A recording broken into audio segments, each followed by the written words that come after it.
ओम श्री गणेशाय नमः। जय माता दी। आइए सुनते हैं शीतला अष्टमी की यह कथा। एक बार शीतला माता ने सोचा कि चलो आज देखूं कि धरती पर मेरी पूजा कौन करता है, कौन मुझे मानता है। यही सोचकर शीतला माता धरती पर राजस्थान के डुगरी गांव में आई और देखा कि इस गांव में मेरा मंदिर नहीं है और ना ही मेरी पूजा होती है। माता शीतला गांव की गलियों में घूम रही थी। तभी एक मकान के ऊपर से किसी ने चावल का उबला पानी नीचे फेंका।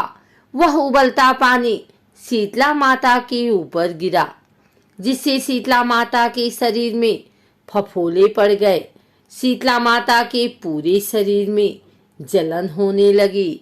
शीतला माता गांव में इधर उधर भाग भाग के चिल्लाने लगी, अरे मैं जल गई, मेरा शरीर तप रहा है, जल रहा है, कोई मेरी सहायता करो। लेकिन उस गांव में किसी ने शीतला माता की सहायता नहीं की। वही अपने घर के बाहर एक कुम्हारन महिला बैठी थी।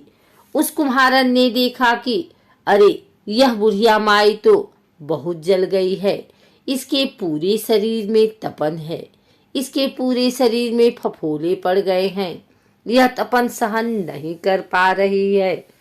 तब उस कुम्हारन ने कहा, हे माँ, तू यहाँ आकर बैठ जा, मैं तेरे शरीर के ऊपर ठंडा पानी डालती हूँ।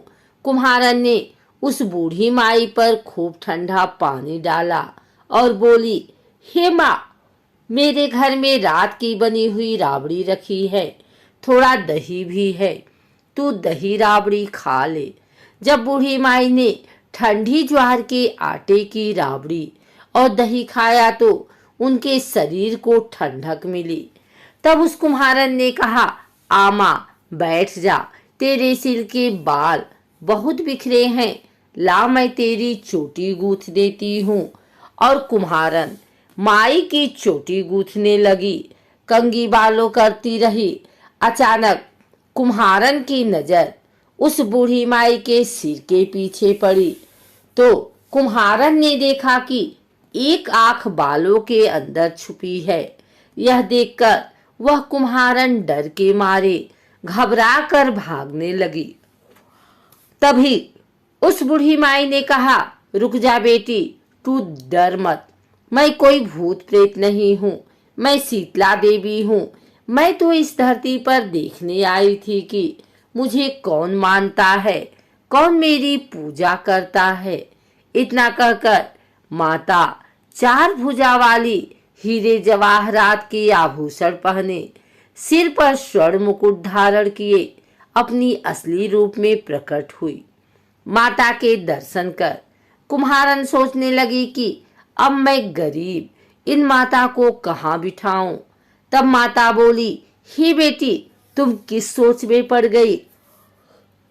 तब उस कुम्हारन ने हाथ जोड़कर आंखों में आंसू बहते हुए कहा, हे माँ, मेरे घर में चारों तरफ दरिद्रता बिखरी हुई है, मैं आपको कहाँ बिठाऊं। मेरे घर में ना तो चौकी है, ना बैठने का आसन ही। तब शीतला माता प्रसन्न होकर उस कुम्हारन के घर पर खड़े हुए गधे पर बैठकर एक हाथ में झाड़ू, दूसरे हाथ में डलिया लेकर उस कुम्हारन के घर की दरिद्रता को झाड़कर डलिया में भरकर फेंक दिया और उस कुम्हारन से कहा, हे बेटी, मैं तेरी सच्ची भक्ति से प्रसन्न हूँ, अब तुझे जो भी चाहिए मुझसे वरदान मांग ले। तब कुम्हारन ने हाथ जोड़कर कहा, हे माता, मेरी इच्छा है अब आप इसी डुगरी गांव में स्थापित होकर यहीं निवास करें और जिस प्रकार आपने मेरे घर की दरिद्रता को अपनी झाड़ू से साफ कर दिया, ऐसे ही आपको जो भी भक्त होली के बाद की सप्तमी को भक्ति भाव से पूजा कर अष्टमी के दिन आपको ठंडा जल, दही व बासी ठंडा भोजन चढ़ाए, उसके घर की दरिद्रता को दूर करना एवं आपकी पूजा करने वाली महिला का अखंड सुहाग रखना, उसकी गोद हमेशा हरी भरी रखना। साथ ही जो पुरुष शीतला अष्टमी को नाई के यहाँ बाल न कटवाए, धोबी को कपड़े धुलने ना दे और पुरुष भी आप पर ठंडा जल चढ़ाकर, नारियल फूल चढ़ाकर परिवार सहित ठंडा बासी भोजन करे, उसके काम धंधे व्यापार में कभी दरिद्रता न आए। तब माता बोली, तथास्तु। हे बेटी, जो तूने वरदान मांगे हैं मैं सब तुझे देती हूँ। हे बेटी, तुझे आशीर्वाद देती हूँ कि मेरी पूजा का मुख्य अधिकार इस धरती पर सिर्फ कुम्हार जाति का ही होगा। तभी उस दिन से डुगरी गांव में शीतला माता स्थापित हो गई और उस गांव का नाम हो गया सील की डुगरी। सील की डुगरी भारत का एकमात्र मुख्य मंदिर है। शीतला सप्तमी के दिन यहाँ बहुत विशाल मेला लगता है। शीतला माता की जय।